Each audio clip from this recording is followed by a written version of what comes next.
Sejam muito bem-vindos ao Samaritando, um podcast conduzido por nós, samaritanas, e voltado para toda a família maçônica. Aqui abrimos espaço para o diálogo, compartilhamos conhecimento que engrandece a nossa caminhada. É um projeto da Grande Loja Maçônica do Estado do Ceará, em parceria com a Fundação José Fausto Guimarães. E hoje o tema é de extrema importância. Vamos tratar de solidariedade. Lar Torres de Melo, não é isso, Ivelisse? É isso mesmo, Alexandre. E para falar sobre o Lar Torres de Melo, ninguém melhor, né, que o diretor-geral, Narciso Dorta. Seja bem-vindo, Narciso. É um prazer recebê-lo aqui no Samaritando. Muito obrigado. Quero cumprimentá-las, Alexandra e Ivelisse, já parabenizando pela iniciativa do Samaritando. Já vi os primeiros episódios, muito bacana o programa, o espaço. E agradecer aqui em nome do Lar Torres de Melo essa oportunidade que nos dá de falar sobre essa instituição que é tão bacana como a gente vai ver aqui no decorrer da nossa conversa. Perfeito. Sereníssimo, muito obrigada por ter aceito o nosso convite. E a gente queria conhecer um pouquinho mais sobre a instituição. Qual é a história do Lar Torres de Melo e a sua importância realmente? Qual é a diferença que ela faz? Olha, o Lar Torres de Melo tem uma história marcada por um momento triste aqui na história do nosso estado. Nos anos de 1877 a 1879, o Nordeste brasileiro sofreu uma grande seca. E aquele fenômeno climático acarretou assim, um verdadeiro desmonte da economia do estado do Ceará, provocou um êxodo em massa. Muitos cearenses foram embora do nosso estado, foram para o norte do país, para o sul, para o sudeste. E os anos que se seguiram foram de muita miséria. As pessoas não tinham o que comer, não tinha água para beber. E houve então um êxodo muito forte das pessoas do interior do estado do Ceará para a capital, para a cidade de Fortaleza. E então, quando chega no começo do século posterior, 1900 até 1905, isso se agravou. E a quantidade de mendigos, que era a nomenclatura que se dava às pessoas, os pedintes que estavam pelas ruas, pessoas necessitadas, sem comida, sem água, sem teto, foram notadas por 3 lojas maçônicas que funcionavam à época, mais precisamente a loja Igualdade, a loja Fraternidade Cearense e a loja Amor e Caridade Terceira. E a iniciativa daqueles maçons foi de socorrer aquelas pessoas. Então criou-se o que ficou denominado inicialmente de Asilo de Mendicidade do Ceará, isso em 1905. E aí de lá para cá, esse cuidado, esse trabalho de acolhimento, de socorro a essas pessoas, se manteve de maneira que o Lar caminha para completar agora no próximo dia 10 de agosto, 121 anos de atividades ininterruptas aqui no estado do Ceará. E quantas pessoas idosas são atendidas atualmente no lar? Em média, 200 pessoas idosas. Esse é um número, hora aumenta, hora baixa, porque isso sempre tem gente entrando, sempre tem gente saindo, mas em média o Lar Torres de Melo tem atendido 200 pessoas, entre homens e mulheres idosas. 200 pessoas. Muita gente, né? E qual é a missão principal do Lar Torres de Melo? Acolher no sentido mais amplo e humano da palavra, né? Acolher no sentido de dar um teto, de dar uma alimentação adequada, de dar dignidade, de garantir os direitos daquela pessoa, de garantir um atendimento individualizado, de maneira a respeitar a história da pessoa, os seus laços familiares, aqueles que ainda os possuem, a sua história de vida, enfim, introduzir essas pessoas num modelo de vida que tenha dignidade e que muitas das vezes ela sequer teve isso na primeira parte da sua vida, ou na primeira etapa da sua vida. Então as histórias que chegam por lá, a casa é uma casa essencialmente filantrópica, até voltada para as pessoas de baixa renda, são pessoas em situação de vulnerabilidade social, muitas delas com direitos violados em algum momento, vários tipos de violência, e grande parte delas sem nenhuma referência familiar. Então, a palavra que sintetiza, vamos dizer assim, a missão da casa é o acolhimento. Acolhimento com dignidade, com amor, com tranquilidade. E como acontece esse acolhimento, o processo de acolhimento de um novo residente? São várias as formas. Há aqueles idosos que enfrentam uma fase da vida que a família já não tem como cuidar dele, às vezes ele não tem uma moradia que seja adequada para uma pessoa idosa, a renda da família não comporta as necessidades dele, e aí essa pessoa ela pode, por iniciativa própria, procurar o Lar Torres de Melo. E quando há disponibilidade de espaço, nós abrimos e acolhemos essas pessoas. Há outros casos mais graves, vamos dizer assim. São pessoas que são abandonadas mesmo, né? São jogadas na rua, são abandonadas em hospitais aqui da cidade de Fortaleza ou do interior do estado do Ceará. E aí nós temos uma relação muito próxima com os órgãos também do estado e do município que administram essa questão das pessoas abandonadas, inclusive nos hospitais. O próprio Ministério Público é um parceiro nosso e vez ou outra nós somos chamados a acolher essas pessoas que foram abandonadas lá no hospital da cidade, ocupando um leito que poderia ser utilizado para outros fins. Sim. E num local absolutamente inadequado para a vida de uma pessoa idosa. Então esses são os meios, são pessoas que grande parte delas já não teriam para onde ir, né? Ou estavam numa casa sofrendo violências. É muito comum hoje nós encontrarmos famílias desajustadas.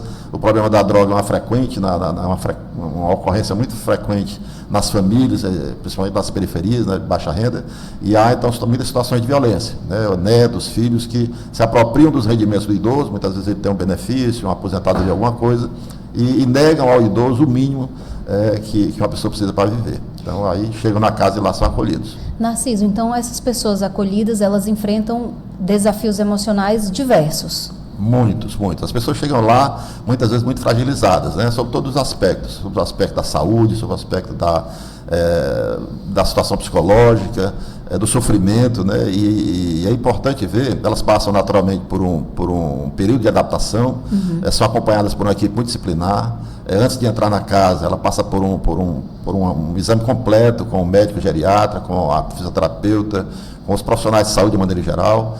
E é feito um plano individual para aquela pessoa. Então, o serviço social faz um trabalho que não para no primeiro dia, mas ao contrário, vai investigar, vai tentar restabelecer vínculos familiares, encontrar pessoas com que aquela pessoa tenha convivido. Muitas vezes não há familiares, mas há algum amigo antigo. Nós temos histórias muito bonitas de amigos antigos daquela pessoa que voltam a se encontrar e que acabam funcionando como suporte emocional, né? Então, tem todo um trabalho também de reconstrução dessas histórias, a fim de que a pessoa volte a ter uma vida, não apenas com o cuidado da alimentação e do cuidado da saúde, mas é que ela possa se sentir viva novamente, ser protagonista e passar a viver fazendo aquilo que ela gosta de fazer e que ela tem direito de fazer. Como é que o lar trabalha essa convivência, o bem-estar dos idosos e a autoestima, né, com os residentes? O Lar Torres de Melo é uma efervescência diária. Todos os dias as pessoas são levadas para atividades dentro do Lar Torres de Melo e até fora delas, né? Então, há muitos trabalhos vamos dizer assim, de voluntários lá também, que cuidam dessa parte das pessoas, daquelas senhoras que gostam de recuperar a sua autoestima, e são levadas para também se relacionar fora da casa. As pessoas às vezes têm uma ideia de que o Lar Torres de Melo seria uma casa fechada, onde as pessoas ficam ali e não saem. Isso não corresponde à verdade, à realidade. Na verdade, as pessoas ali, elas vão à praia, naturalmente que tudo guiado, tudo com muito planejamento, com muito cuidado, mas alguns idosos, vez ou outra, vão ao estádio de futebol, ver o jogo do seu time, são feitas festas, as pessoas vão fazer festa lá dentro do Lar Torres de Melo, o Lar Torres de Melo sai para fazer festas fora, levando essas pessoas idosas. Então, essa troca de trabalho, de serviço e de companhia também é muito importante para o resgate dessa autoestima das pessoas que moram lá. E dentro desse trabalho desenvolvido pela equipe, existe um programa que torne o envelhecimento, digamos assim, ativo? Algum programa de saúde? Sim, lá são vários projetos que são desenvolvidos, né, nas mais diversas áreas.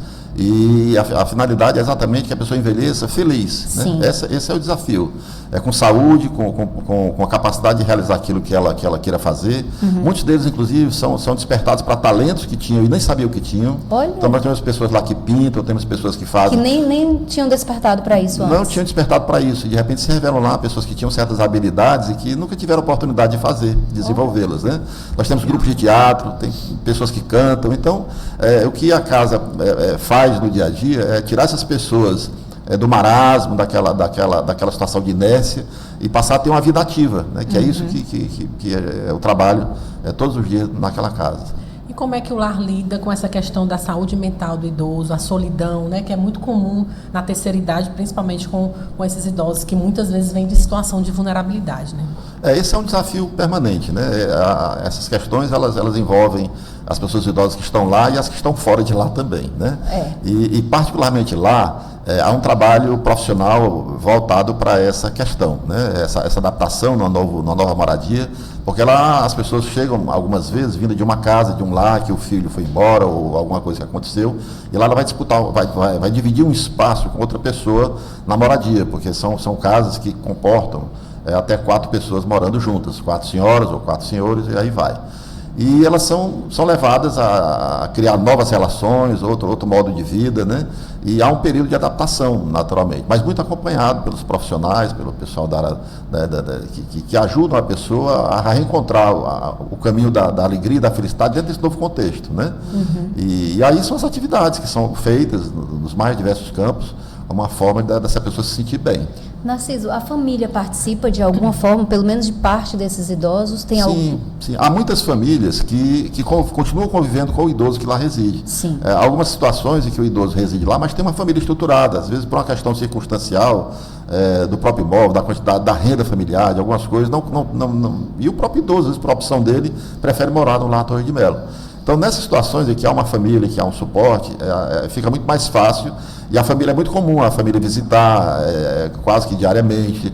Nós fazemos videochamadas e colocamos o familiar, muitas vezes alguns que têm uma familiar que mora fora do Brasil, a gente faz as videochamadas e coloca em contato. As famílias podem, e algumas fazem, levam para passar o final de semana em casa e depois voltam na segunda-feira, levam para comemorar aniversários, coisas desse tipo. Então, isso também faz parte do dia a dia do Lar Torres de Melo. Naturalmente que nem todos têm essas famílias, mas aqueles que têm, que podem desfrutar disso. É bem interessante, nós temos alguns casos lá que chamam a atenção. Nós temos um caso lá emblemático de um amigo que acolheu uma pessoa idosa que ele não conheceu na rua, e ele passou muitos anos, décadas, como sendo a família dele lá dentro. E ele ia buscar esse idoso, levava para cortar o cabelo, depois voltava, deixava lá, era a pessoa que ia visitar, sem ter nenhum laço familiar, e sem maiores ligações com essa pessoa idosa. Então tem muitas histórias também dessa natureza que são bem interessantes. Como legal, teve até casamento no Lar Torres de Melo já, né? Teve. Não é muito comum, mas teve. No passado nós tivemos um caso lá, 2 pessoas que se conheceram, e eram muitas as coincidências, inclusive da data de nascimento, aniversário deles era igual. E houve uma simpatia entre eles. E a equipe percebeu isso e foi feita vamos dizer assim, uma excepcionalidade. Daí foi uma grande festa, a imprensa reportou isso, teve uma repercussão muito boa fora, porque é também um sinal de que a casa está ali para promover a felicidade das pessoas, né? E naquele momento ali, aquilo foi o ápice para aquelas 2 pessoas, eles estão juntos ainda hoje, moram lá no Lar Torres de Melo e formaram um novo casal. Legal. E como é que você acha que a sociedade pode contribuir para valorizar mais a pessoa idosa? A sociedade precisa entender que o Lar Torres de Melo pertence a ela, a sociedade, né? Nós costumamos olhar para as entidades e não nos sentimos donos daquelas coisas que prestam serviço a todos nós. E eu acho que ainda falta isso, né? O Lar Torres de Melo, para que se tenha uma ideia, ele está entre as 3 ou 4 maiores entidades do Brasil nessa condição de LPI, que são as instituições de longa permanência para idosos. Então, nós temos um equipamento aqui de acolhimento de pessoas idosas, vamos dizer assim, invejável. Nós estamos entre os 3 ou 4 maiores do Brasil, dentre as filantrópicas, naturalmente, e em termos de quantidade de pessoas atendidas. E a excelência do Lar Torres de Melo também já é conhecida pelo Brasil inteiro. Mas a sociedade precisa entender que isso custa muito caro, que isso é fruto de um desafio permanente, de manutenção desses serviços. E é preciso que a sociedade compreenda isso, né? O que se percebe é que ainda há um distanciamento, há uma falta dessa compreensão da sociedade em relação ao que representa o Lar Torres de Melo no estado do Ceará. Seria um ponto que a gente queria conhecer mais, qual parte do Lar Torres de Melo, a realidade que seria importante a sociedade saber, que acontece lá e que ela poderia ajudar? O principal é entender que embora vamos dizer assim, o destino de cada pessoa idosa, para todos nós, o mais adequado seria a família, em que cada pessoa possa ter o privilégio de envelhecer na sua própria casa, com seus próprios parentes, com sua própria família cuidando, esse é o cenário ideal, mas nós vivemos num país extremamente cheio de dificuldades, né, extremamente pobre ainda e com muitos problemas sociais. E então a realidade do idoso abandonado, ela está posta, ela existe. E o Lar Torres de Melo cumpre um papel importantíssimo. Quer dizer, nós não podemos fechar os olhos para as pessoas que estão jogadas na rua, nas calçadas, pessoas que não têm o mínimo do que seria necessário para uma vida digna, né? Sim. Então o Lar Torres de Melo chega para cumprir esse papel, ele não é o único no estado do Ceará, há outras entidades do gênero, nós temos aqui pelo menos no Ceará algo em torno de 40 ou 50 entidades desse tipo, distribuídas por todo o Ceará, mas o Lar Torres de Melo é como se fosse assim uma referência, pelo tempo que tem, pela capacidade que amealhou durante todo esse tempo, da experiência e da capacitação profissional da sua equipe, e pela história de respeitabilidade e credibilidade, né? Então o Lar Torres de Melo hoje eu posso dizer que é algo que o Ceará já não pode prescindir. Só pena de não ter para onde mandar as pessoas que hoje estão acolhidas lá, e também por abrir mão de um equipamento seria abrir mão de um equipamento que tem uma importância fundamental. Sim, social de transformar, né? De transformar. E quem quiser se tornar voluntário do Lar Torres de Melo, como é que deve fazer? Deve procurar o serviço social, porque todo trabalho voluntário precisa ser orientado, né? É uma casa que tem várias necessidades, mas são necessidades muito especiais, né? Porque cuidar das pessoas idosas exige muita responsabilidade, muito cuidado. Há vários aspectos técnicos, profissionais que precisam ser observados, e isso tem a ver também com a aptidão de cada pessoa. Então, deve procurar o serviço social da casa. Nós temos, nossos contatos são abertos aí nas redes sociais, no site da casa, enfim. A pessoa deve mostrar o seu interesse e passar por um processo de admissão, de seleção, para poder prestar um serviço de maneira orientada e que seja verdadeiramente útil e seguro. E com a qualidade que o lar vem fazendo, Com a qualidade que vem fazendo e com a segurança, acima de tudo, para a pessoa idosa que mora lá. Quais são as necessidades mais urgentes, Narciso, do Lar Torres de Melo hoje? Tudo que uma pessoa possa destinar para uma casa de acolhimento é importante para o Lar Torres de Melo. Então, nós recebemos todo tipo de doações lá. Desde as pessoas que doam roupas usadas, parte dela vai para os idosos usarem, outra parte vai para uma lojinha, para o bazar, que lá vai ser revertido em dinheiro. As tampinhas que a gente vende acaba reciclando e também geram recurso, aquelas tampinhas de refrigerante, tampinhas plásticas, cestas básicas, enfim, tudo que você possa imaginar. Mas é importante que se diga que a principal necessidade são de recursos financeiros. Sim. Porque o grande elemento de custo daquela casa é o pagamento exatamente das pessoas para cuidarem das outras pessoas. Então, para cuidar de 200 pessoas, o lar precisa de 130 pessoas. Porque é uma casa que funciona 24 horas durante o ano inteiro. Em muitos pontos, ela chega a se assemelhar a um serviço de saúde, a um hospital. Nós temos pelo menos um terço dessa comunidade, de 200 pessoas, acamadas, e que estão 24 horas sendo cuidadas por vários profissionais, cuidadores, técnicos de enfermagem, enfermeiros, nutricionistas, terapeutas ocupacionais, fisioterapeutas. Então, é uma rede de serviço muito grande, muito forte, mas que precisa de recursos para financiar isso. E, às vezes, um elemento que chega de doação, por exemplo, a pessoa chega do lençol, desse, claro que é importante para nós, porque nós usamos muito lençóis. Mas o que resolve o problema da casa são os recursos que são doados em dinheiro. Sim. Porque as necessidades, ela mudam de um dia para o outro. Eu posso estar hoje precisando de uma certa coisa e com meia hora chegar uma doação e resolver. Já os recursos que são destinados ao pagamento das pessoas, esse a gente precisa ter mensalmente, e é em dinheiro. Não dá para eu pegar, por exemplo, os lençóis que nós recebemos e transformar em salário. Não há como fazer isso, né? Mas tudo que a sociedade leva, que a comunidade leva, é sempre muito bem-vindo. É útil. Como é que as empresas e os parceiros podem colaborar com projetos sociais do lar? Olha, é importante, Velise, essa abordagem, porque as empresas que podem, e muitas delas fazem, assumir esse papel de financiamento, não só do Lar Torres de Melo, mas de muitas entidades que, tal como o Lar Torres de Melo, prestam esse serviço de relevante valor social. Porque o Brasil tem leis que asseguram o incentivo fiscal que pode ser destinado para essas instituições. No caso específico do Lar Torres de Melo, que é uma instituição de longa permanência para idosos, uma empresa que seja tributada pelo lucro real, ela pode destinar até 1% do lucro apurado, trimestralmente ou anualmente, para essas entidades, sem que esse dinheiro saia do patrimônio dela. Esse dinheiro não sai do caixa da empresa, esse dinheiro sai daquele imposto que ela teria que pagar ou terá que pagar de qualquer maneira. Isso é um valor significativo, há um potencial muito grande para que as empresas façam isso, mas infelizmente no Brasil nós não temos essa cultura ainda.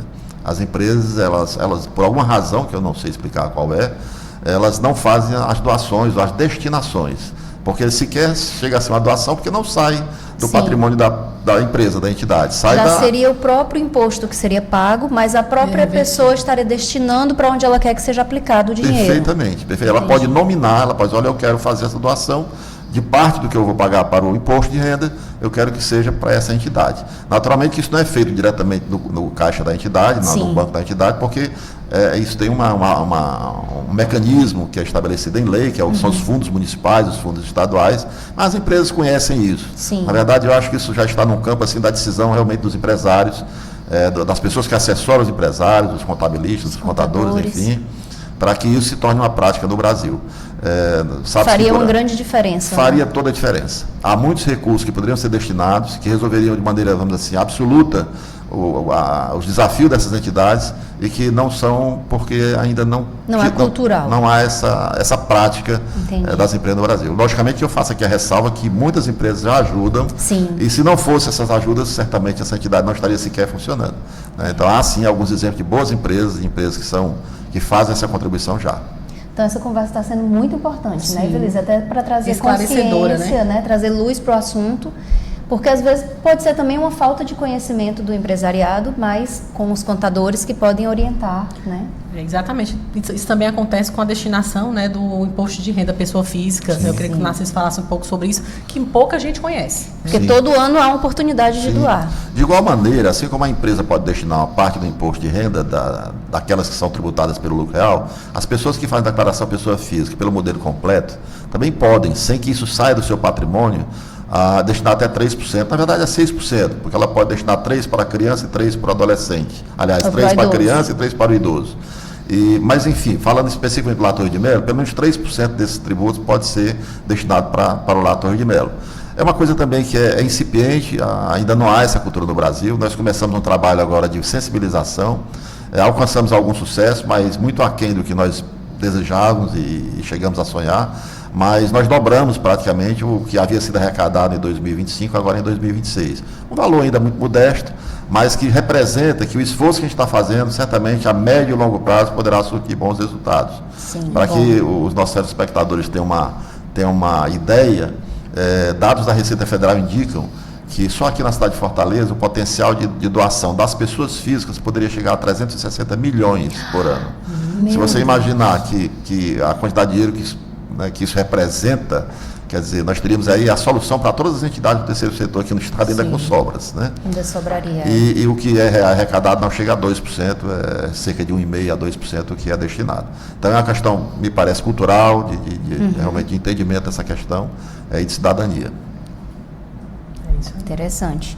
Então, na hora de fazer o imposto de renda, a pessoa física também pode contribuir, não tirando do próprio bolso, ela só vai destinar. Né? E importante também que parece que o pagamento tem que ser na mesma época do imposto de renda, né? Há duas formas de fazer.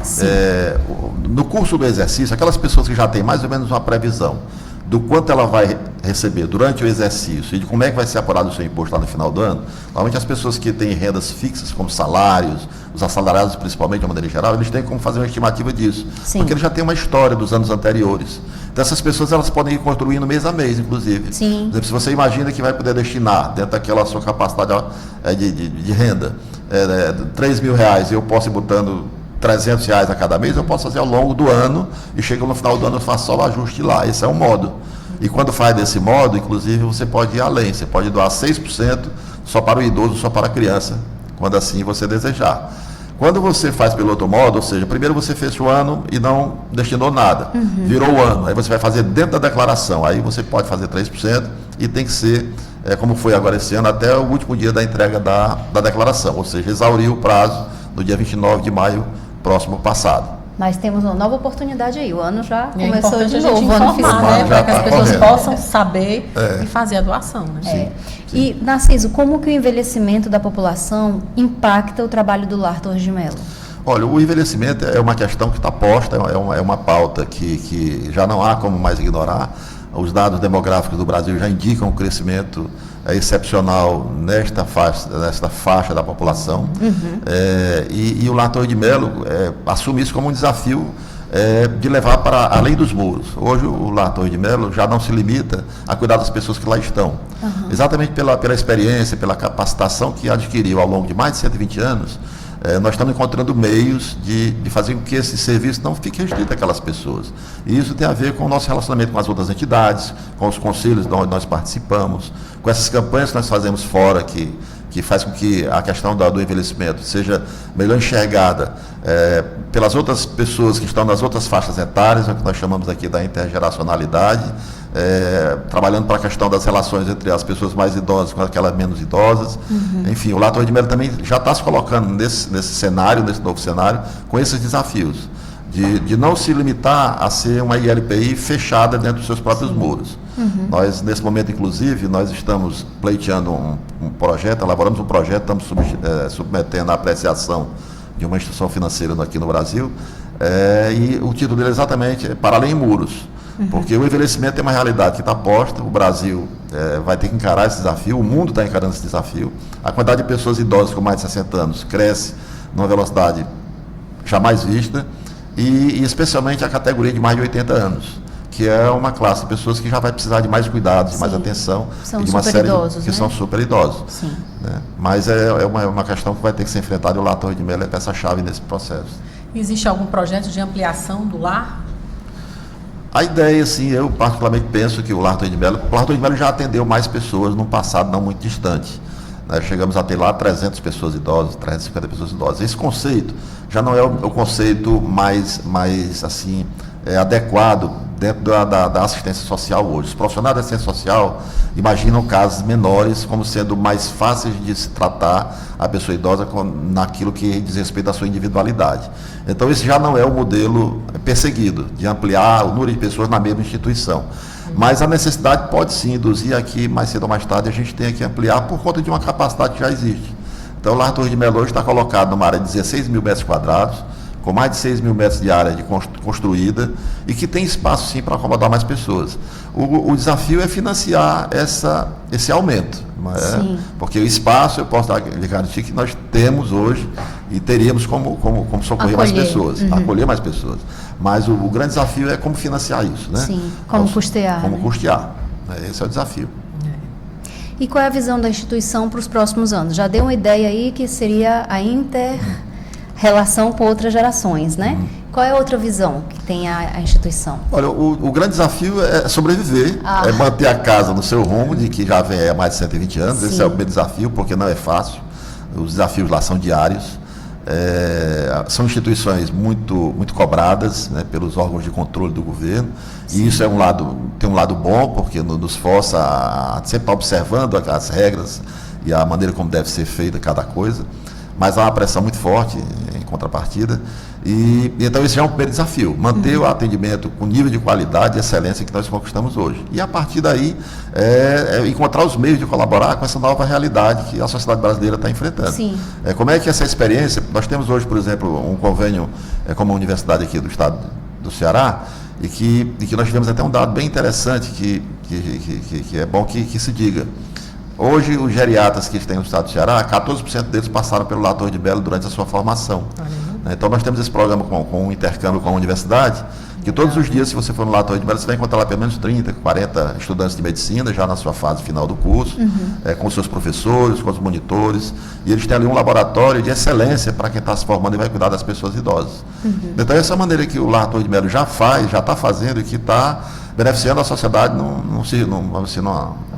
de maneira muito mais ampla, porque esses profissionais estão sendo melhor qualificados, estão vivendo ali um laboratório real, de vida real, de realidades de pessoas que estão ali, né, que estão sendo atendidas por eles, mediante um acompanhamento, claro, mas acaba que a gente também já desempenha esse papel. E certamente haverão muitas outras formas do Lar Torre de Melo participar desse novo momento. E o que os idosos ensinam diariamente ali para os profissionais, para os voluntários, para a diretoria, né? O que eles trazem? Ali é uma casa de histórias. Quem tiver um tempo para ir ali sentar e ouvir, tem muitas histórias ali. Até é interessante que as pessoas busquem. Nós temos lá também as nossas redes sociais, que tem muitas coisas que são produzidas internamente. E é interessante você ouvir das pessoas o sentimento delas em relação à casa. E é muito bacana você ouvir daquelas pessoas o sentimento de felicidade, alegria, de satisfação pelo acolhimento. Pessoas dizendo, olha, eu encontrei aqui uma nova vida, eu não quero sair daqui, quero ficar aqui. Então, o pessoal é premiado todo dia com essas histórias lá, né? Afora as histórias pitorescas da vida de cada um, vai contar o que fez, o que fazia, né? Ali é uma casa de histórias. As paredes ali tem muitas histórias impregnadas nelas ali e é muito bacana. São tantas que queria destacar alguma que tocou mais seu coração? Não, tem várias. Teve um programa feito aqui agora pela TV Câmara, não tem muito tempo, um documentário que foi feito lá, e tem um depoimento de uma senhora lá que era fã da Rita Lee. Ela faz um depoimento lá, né? Está no YouTube aí, vocês podem procurar. É um documentário sobre o Lar Torre de Melo feito pela TV Câmara no final do ano passado. Sim. E tem vários depoimentos. Dentre eles tem o dessa senhora, Dona Fátima, que ela fala sobre essa paixão que a gente pela Rita Lee. Ela canta, ela estava com o cabelo pintado de lilás, da cor que a Rita Lee usava. Né? Também está coisa bacana. E tem muitos relatos de histórias, assim, e emociona, às vezes a gente pega a gente assim, pela emoção, porque são histórias reais, aquilo não é fantasia. Realmente o que as pessoas sentiram e a vida delas que elas estão contando. E o que é que significa envelhecer com dignidade? E como é que as pessoas, cada cidadão pode contribuir para isso? Felicidade no seu conceito mais amplo, né? É dar àquelas pessoas não apenas o que elas precisam do ponto de vista material, né? Mas a atenção, é o ouvido, é a participação, é o protagonismo, né? Garantir a essa pessoa o direito dela viver como ela queira viver e naturalmente orientada para que seja uma vida saudável. E para isso essas pessoas são diariamente retiradas do leito, são levadas a praticar atividades, são apresentadas a muitas atividades que elas sequer conheciam, né, para que elas descubram os prazeres da vida, para que elas possam ter uma vida saudável, participativa, autônoma na medida do possível, né, até o último dia, que as vontades delas sejam respeitadas, que até onde ela possa decidir suas próprias coisas, que ela tenha o direito garantido de decidir. Então esse é o desafio, é fazer com que as pessoas sejam felizes, tratadas com respeito, com dignidade, né? Esse é o desafio diário de todo mundo lá. Poxa, Narciso, muito obrigada, viu, pela sua disponibilidade de apresentar esse trabalho para a gente. O Lar Torres de Melo realmente está dentro da filosofia da maçonaria, inclusive, que é tornar feliz a humanidade. É um trabalho lindo, né, Evelise? Com certeza. Traz dignidade para as pessoas num momento tão delicado da vida, não é isso? Então a gente só tem a agradecer a sua participação.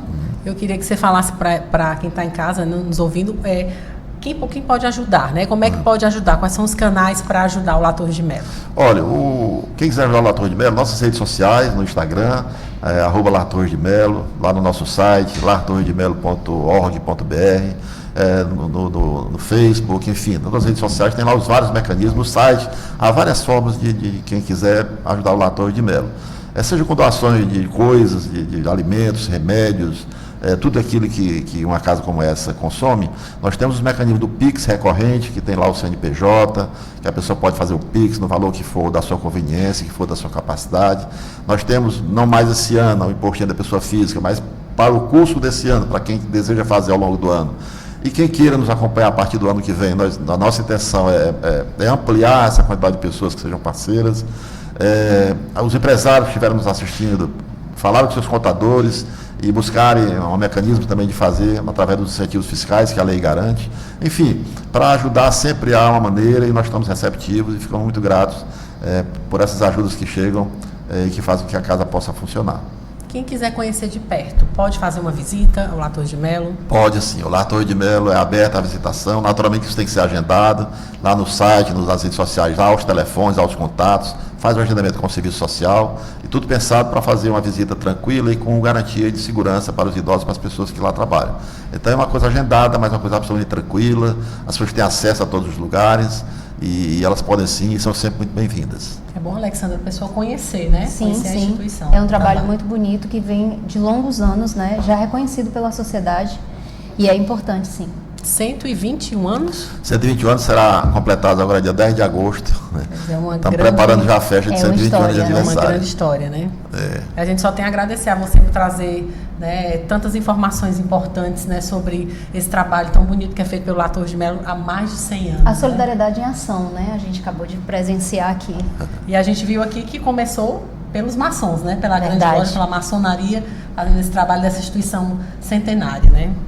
Eu que agradeço a vocês pelo espaço, por mais esse canal de divulgar o Lar Torres de Melo, especialmente, mas não apenas para a família maçônica, né, mas para a sociedade como um todo. Mas eu diria muito especialmente para a família maçônica. Nós precisamos nos apropriar das coisas no sentido de assumir as responsabilidades com a obra que vem, que é de tão longe, que é tão importante. E aí que transforma a sociedade mesmo, com dignidade, né? Com certeza. A gente agradece a sua companhia, lembrando que você pode se inscrever no canal do YouTube da GLMS TV, www.youtube.com/GLMS TV, e seguir as nossas redes sociais no Facebook e no Instagram, @GLMS1928.